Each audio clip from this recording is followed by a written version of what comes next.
Antes de começar o nosso vídeo, não esqueça de dar o seu joinha, compartilhar e comentar. Se não é inscrito ainda no canal Curioso EN, por favor se inscreve e clique no sininho. Canibais com cabeça de ovelha do Equador. A bizarra história dos irmãos Muzi. No século XIX, e no início do século XX, uma das formas mais populares de entretenimento era o circo, e, de fato, entre 1840 e 1940, era a forma de entretenimento dominante nos Estados Unidos.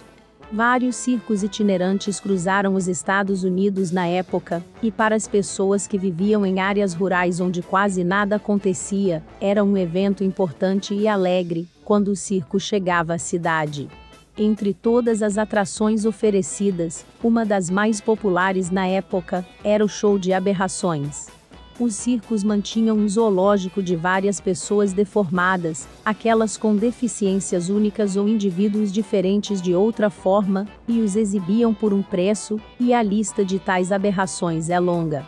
Aqui seriam mostrados homens altos, homens baixos, senhoras com barbas, gêmeos siameses, pessoas sem membros, homens-lobo com cabelos por todo o corpo, pessoas crocodilo, pessoas lagosta com dedos fundidos e muitos, muitos outros. Embora tudo possa parecer horrível para aqueles que vivem nos tempos modernos, tudo isso fazia parte do normal naquela época, e a maioria dessas pessoas não tinha reclamações sobre sua existência, na verdade, muitas vezes ganhando mais dinheiro do que ganhariam de outra forma, e alguns até mesmo gostando dos holofotes e a pequena fama que alcançaram. No entanto, nem todas essas pessoas no circo tiveram escolha, e aqui entramos em território sombrio, e começamos nossa história de dois irmãos sequestrados, que seriam explorados e conhecidos como Eco e Ico, os canibais com cabeça de ovelha. George e William Muzi eram filhos de um cultivador de tabaco, e cresceram na poeirenta área rural de Truvine, no condado de Franklin, Virgínia, perto de Roanoke. Na época, eles estavam sendo criados por sua pobre mãe solteira, Harriet, e tinham uma vida difícil. Netos de exemplos escravos, eles eram descendentes de negros africanos, mas eram albinos, com seus olhos azuis e cabelos brancos chocantes atraindo olhares, para onde quer que fossem, e no sul rural isso era uma raridade incrível.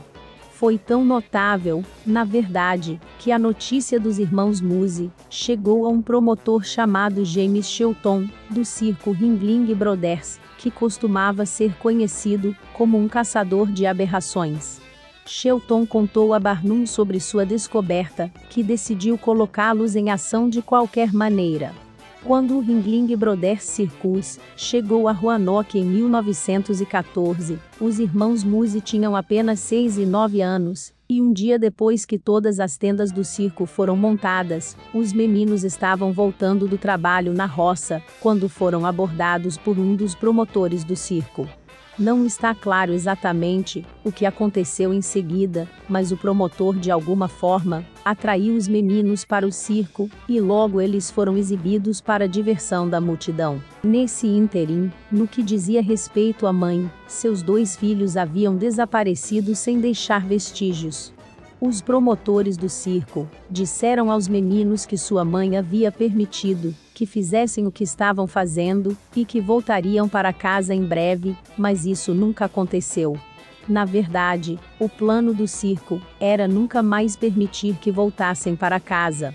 Quando começaram a chorar para voltar para casa, disseram-lhes que sua mãe havia morrido, e que o circo era seu novo lar. Infelizmente, foi um fato que eles tiveram que aceitar. Nesse momento, eles foram orientados a deixar seus cabelos brancos crescerem em rastas selvagens, o que era uma curiosidade na América rural da época, e eles foram chamados de Eco e Ico, os canibais com cabeça de ovelha do Equador, mais tarde ocasionalmente chamados de homens macacos ou embaixadores de Marte, com a história de que eles foram capturados, depois que sua nave espacial caiu no deserto de Mojave. Esse tipo de rotulagem e marketing sensacionalistas era muito comum na época em espetáculos de aberrações, como os dois irmãos anões de Ohio, que estavam no mesmo circo, mantidos em uma gaiola, alimentados com carne crua e anunciados como os homens selvagens do Bornéu. Em seus shows, os irmãos Musi seriam anunciados como uma espécie de elo perdido, homens das cavernas ou selvagens da selva, mas ocasionalmente se vestiam com roupas elegantes e chapéus dos quais suas enormes dreadlocks se projetavam e tocavam música popular. Não importa como eles eram apresentados, sempre foi para o deleite do público, que pagou caro para ter suas fotos tiradas com eles e apareceram em massa no circo. Durante tudo isso, os irmãos foram alimentados e vestidos, mas nunca pagos, e não foram autorizados a ir à escola ou obter qualquer tipo de educação. Era basicamente o equivalente à escravidão moderna, mas como os meninos eram tão jovens, sem educação e sofreram uma lavagem cerebral, eles não sabiam de nada. Para eles, aquele lugar era a única casa que conheciam, e, como acreditavam que sua mãe estava morta, sabiam que não havia para onde voltar. Enquanto tudo isso acontecia, sua mãe, Harriet, tentava desesperadamente descobrir o que havia acontecido com seus filhos e trazê-los de volta, mas isso não era uma tarefa fácil para uma pobre mulher negra solteira da Virgínia naquela época. Esta foi uma era de forte racismo, em que o linchamento de afro-americanos não era incomum, e a aplicação da lei era indiferente a seus apuros, na melhor das hipóteses. Tratados como mais ou menos sub-humanos, era uma época em que havia muita segregação, com os negros frequentemente informados onde poderiam morar, para onde poderiam ir, e o que fazer. Harriet não teve ajuda da polícia, e seus próprios esforços para encontrá-los foram infrutíferos. Desamparada, Harriet mudou-se para Roanoke, mais urbanizada, a fim de encontrar trabalho como empregada doméstica, mas ela ainda não tinha perdido a esperança de que seus filhos ainda estivessem por aí em algum lugar. Em 1927, o circo Ringling Brothers passou por Roanoke mais uma vez, e nessa época os irmãos Musi estavam constantemente na estrada com seus nomes artísticos Echo e Ico por 13 anos. Por essa altura, eles sofreram uma lavagem cerebral, que os fez pensar que o circo era seu verdadeiro lar, e que Shelton era seu novo pai, que mal registraram isso, quando viram um antigo vizinho de infância chamado Leslie Craft Crawford. Harriet também conseguiu ir ao circo desta vez, o que ela alegaria mais tarde ter sido, porque um sonho disse a ela que seus filhos estavam lá, e foi lá que ela viu um cartaz proeminente mostrando Echo e Ico, e perguntando ao público: eles são embaixadores de Marte? Ela os reconheceu como seus filhos, apesar de todos os anos que se passaram, e com a esperança que ela não sentia há anos, Harriet entrou no show e ocupou um lugar na plateia. Assim que os irmãos pisaram no palco, Harriet ficou surpresa. Esses eram realmente os seus filhos, estavam ali e vivos depois de todo aquele tempo.